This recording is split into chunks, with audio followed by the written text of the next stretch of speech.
The SEC spring meetings are happening. I listened to a lot of it, so you didn't have to.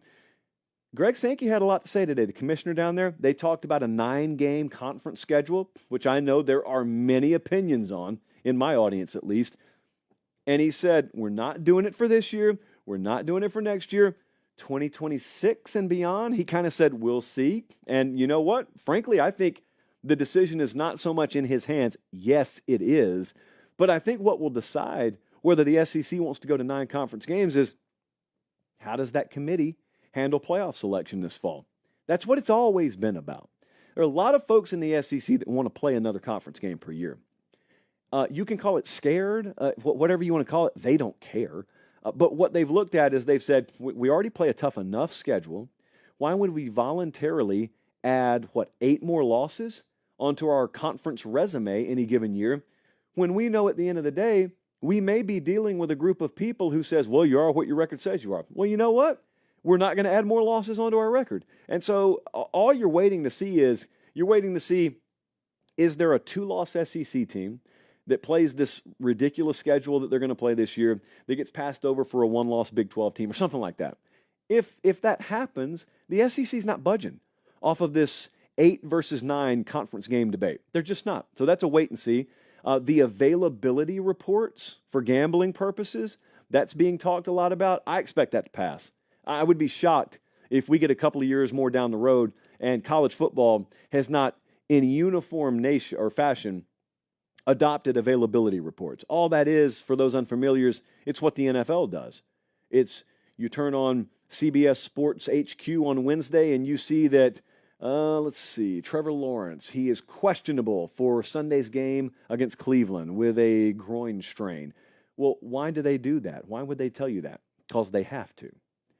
Because long ago, people realized actually keeping this stuff a secret from the public creates a subculture of sort of black market information that unseemly characters can get a hold of before the public does, and they can affect odds markets, and they can jeopardize the integrity of the product. They don't want that. So the trade-off is, if we don't want that, let's just make the injury information public to everyone. So everyone has the info, and then you can go do whatever you want to with it. That's coming. I have no doubt that's coming. Greg Sankey also talked about some stuff that you, for the 4th time tonight, I say may or may not care about, the whole antitrust exemption. The notion, in other words, that college football needs Congress to come in and make rules for them or exempt them from laws so that they can then enforce their rules. And Sankey said, hey, you haven't heard me use that phrase, but he did use phrases like safe harbor or legal protection, whatever you want to call it. Okay, the power players are very clearly telling you, yeah, we're going to have some help here if we want to be able to create legitimate structures of rules and enforce them. Okay, that's not breaking news. Greg Sankey's exact quote, Congress can enact legislation to strengthen the future of college sports. They can do that. He said, we don't necessarily need it. It's an election year. It's hard to get anything done. They can do it. Yeah, they can. There will be endless legal fights over this.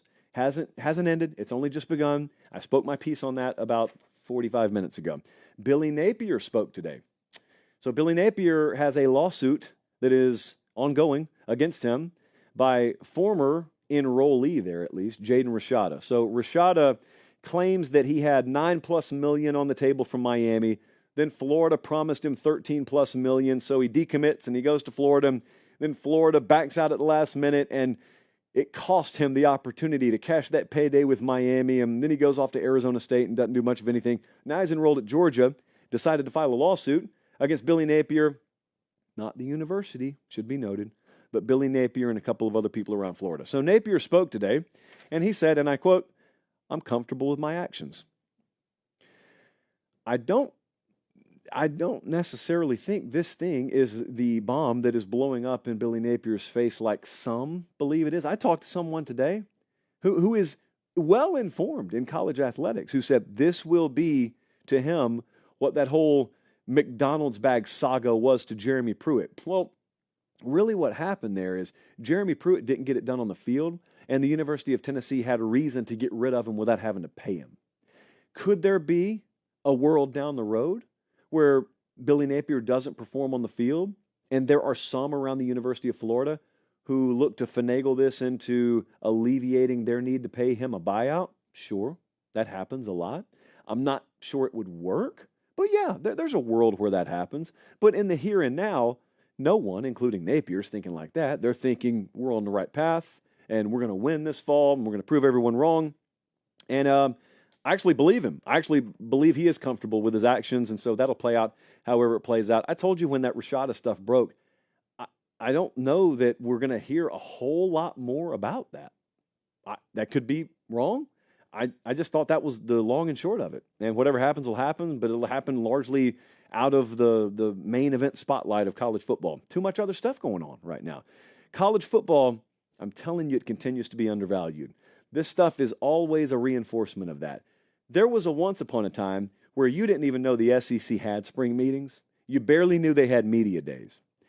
And then all we did was put cameras in the room and put some promotion behind it and publicize it a little bit. And what you found is there's a big appetite for it. I imagine if we called Trey Scott up right now and said, hey, share very, very private information about the web traffic on 247sports.com today or cbssports.com today.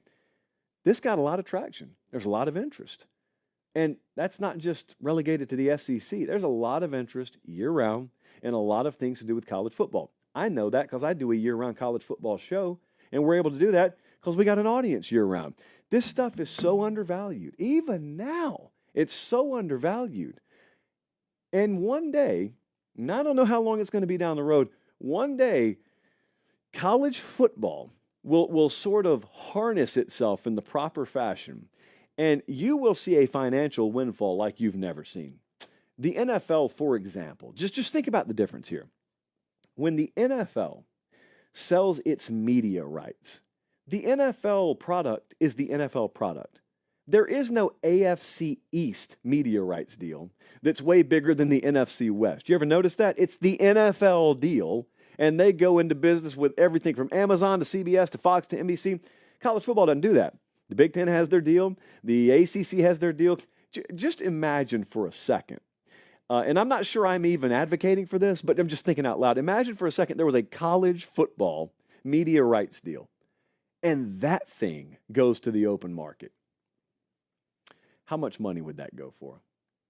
Instead of just splitting it up conference by conference. Just something fun to think about.